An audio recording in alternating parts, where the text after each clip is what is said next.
कि नरेंद्र मोदी ईडी के जरिए 1.5 करोड़ लोगों को जेल भेज देंगे।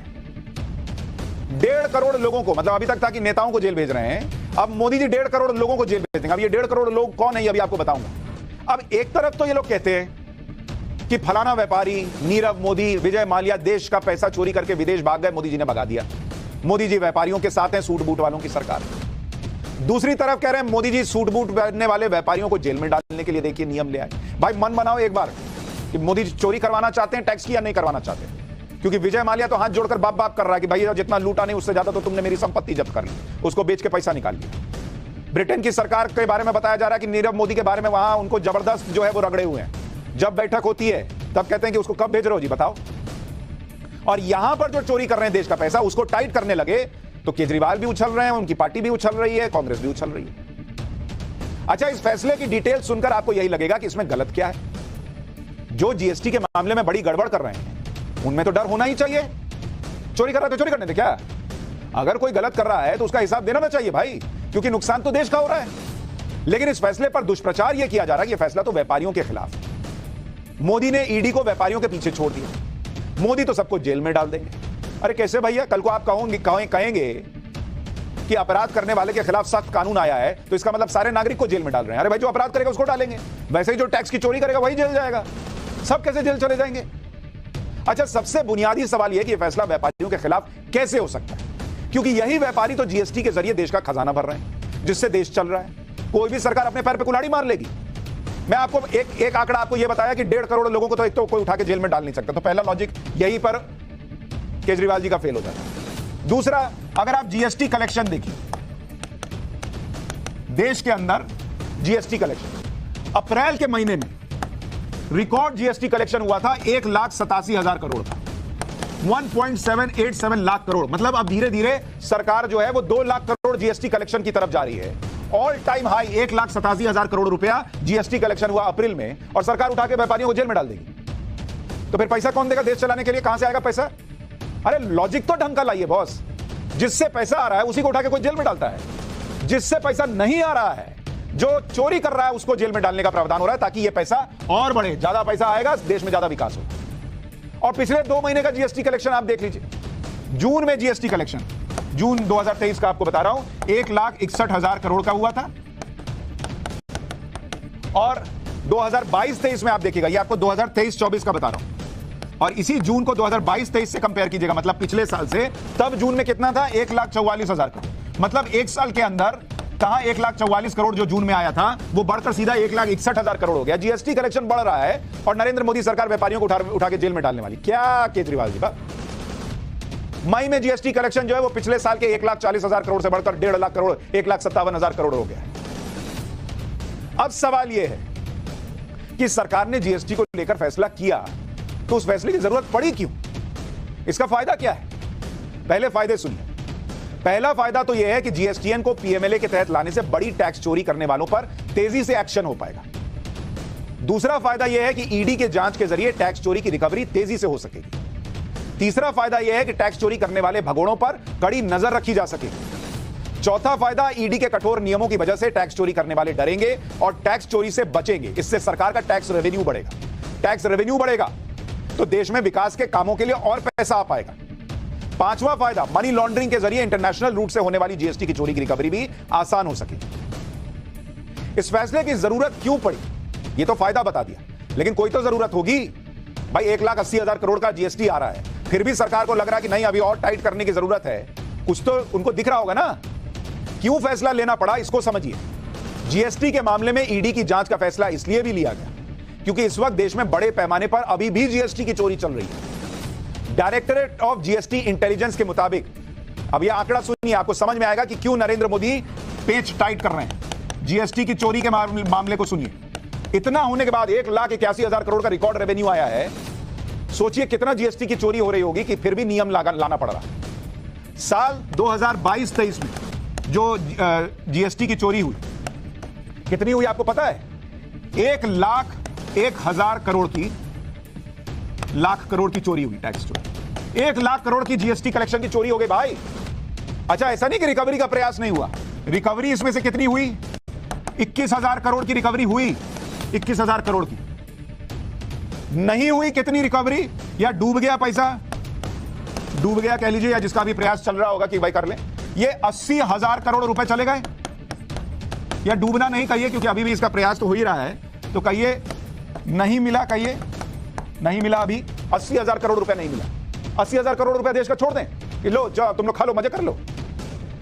2022-23 में अगर आप देखेंगे टैक्स इवेजन, टैक्स चोरी के केस, चोरी कह लीजिए या बचने के प्रयास जो हुए, टैक्स चोरी के केस 14,000 केस है भाई, 14,000 केस टैक्स इवेजन के।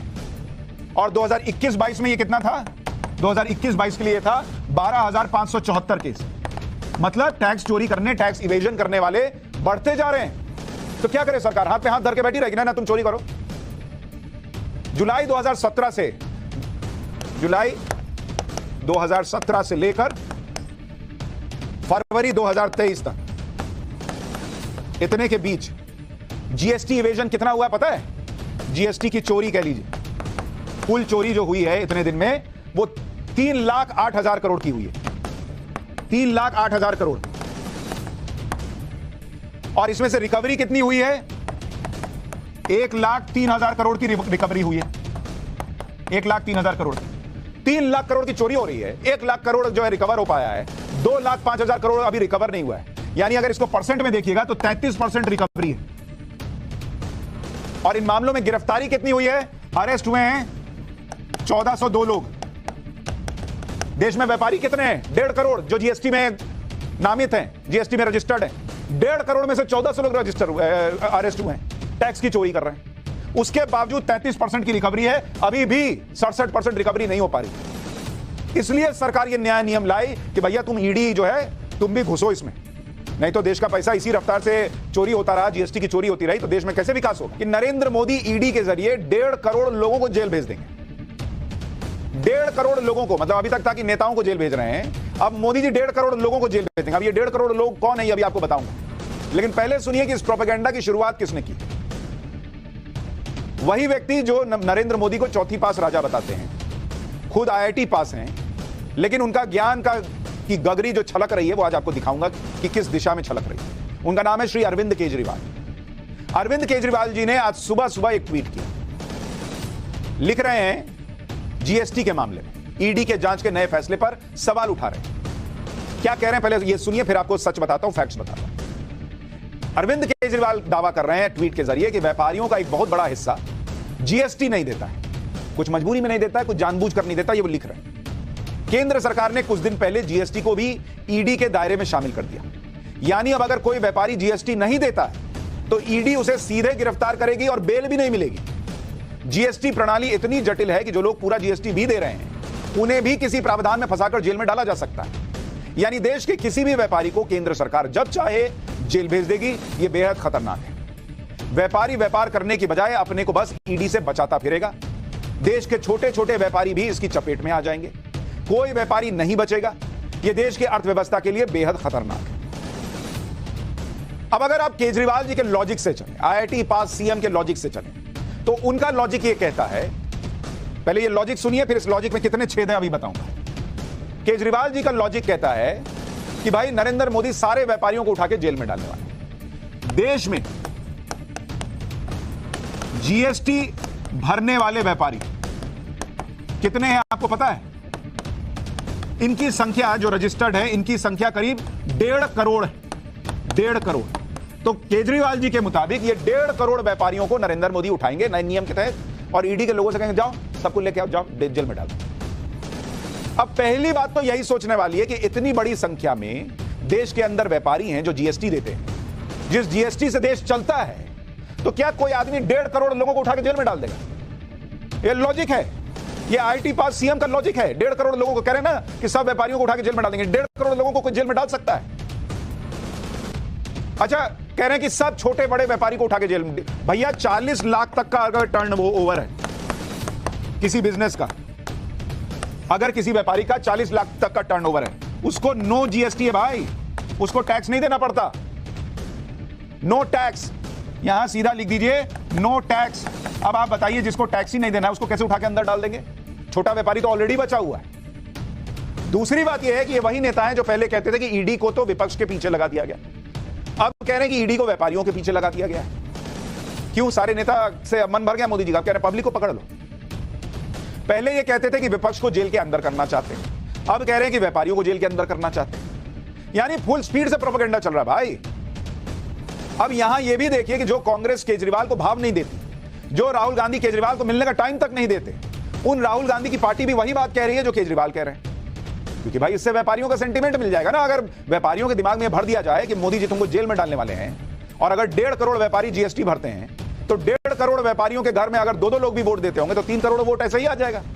बस दिमाग में यही तो भर देना है कि अरे आ गया, अब तुम जेल जाने वाले। तो इसमें कांग्रेस कैसे पीछे रहे? कांग्रेस भी कूद पड़ी। अब केजरीवाल जी और कांग्रेस, जिनके सुर नहीं मिल रहे, जो आपस में नहीं मिल रहे, अब इस मामले पर एक जैसा बोल रहे हैं। कांग्रेस के प्रवक्ता पवन खेड़ा कह रहे हैं कि जीएसटी को पीएमएलए के अधीन लाने से ईडी को किसी भी व्यापारी को गिरफ्तार करने का अधिकार मिल जाएगा। कांग्रेस पार्टी लगातार जीएसटी के सरलीकरण की पुरजोर वकालत करती आ रही है। मोदी सरकार इस तरह के तुगलकी फरमान लाकर देश के करोड़ों व्यापारियों को भयंकर परेशानी में डाल रही है। इस तानाशाही का डटकर विरोध करते हैं। लेकिन क्या नरेंद्र मोदी 1.5 करोड़ लोगों को जेल भेजने वाली है?